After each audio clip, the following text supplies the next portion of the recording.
baca di pelajar khususnya. Ya, oke. Nah, untuk sekarang zaman medsos kan, nah banyak sekali lebih senang membaca medsos dibanding membaca buku Betul. atau literasi yang lain. Sebagai pembaca kira-kira antisipasi apa sih yang bisa diupayakan untuk bisa tetap mempertahankan atau meningkatkan budaya baca di tengah gempuran Teknologi. Oke, terima kasih.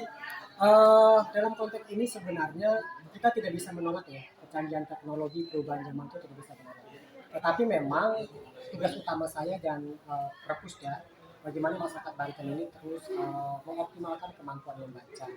Kalau dikaitkan dengan banyaknya dengan teknologi dan lain-lain ya, seperti Facebook, Twitter, YouTube dan lain-lain itu, sepanjang kita masih bisa mengkombinasikan, artinya bahwa kalaupun tidak membaca buku, tetapi membaca internet, menonton tayangan-tayangan yang bermanfaat, itu juga bagian daripada literasi.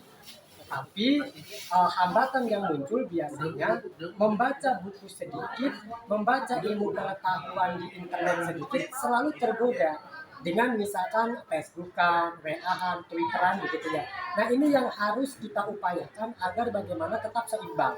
Dan kalau bisa membaca itu tetap nomor satu. Artinya bahwa kalaupun dia tidak membaca buku, yang terpenting di internet itu membaca ilmu pengetahuan, penelitian, teknologi yang bermanfaat, itu juga tidak jadi soal. Artinya kita harus bisa mengimbangi kecanggihan teknologi dan keinginan untuk terus melakukan mencari sumber-sumber ilmu pengetahuan yang kredibel.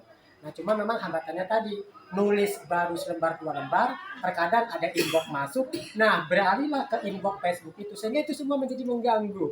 Akhirnya tujuan menulis menjadi lambat, membaca juga menjadi terganggu. Tapi intinya bagi saya, sebagai duta baca mengajak bahwa optimalkan teknologi yang ada untuk terus bisa meningkatkan ilmu pengetahuan dan teknologi. Seperti itu. membaca itu sama buku aja. Tidak terpaut sama buku saja karena tantangan teknologinya juga sudah sangat melesat jauh. Artinya bahwa teknologi berkembang, kita juga membaca buku harus berkembang.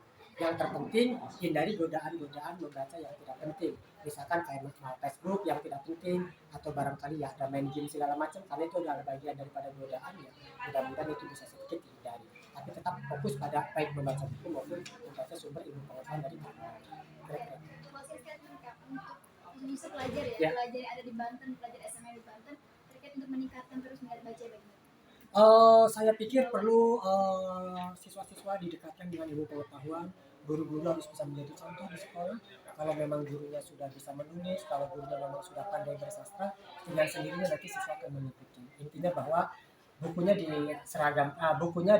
diberagamkan, maksudnya diberikan banyak bahan bacaan, kemudian contoh guru juga harus dimunculkan dalam proses membaca di lingkungan sekolah, sampai pada posisi bagaimana keadaan seperti misalkan kegiatan PHBI, seperti misalkan ada kegiatan-kegiatan nasional, literasi harus dimunculkan. Apakah bentuknya lomba-lomba, ulasan buku, resensi buku, yang itu semua bisa meningkatkan minat dan juga daya pikir para peserta didik. Artinya bahwa kita menginginkan tidak selalu fokus membaca, tidak, tapi juga diselingi dengan kegiatan-kegiatan yang masih berkaitan dengan literasi.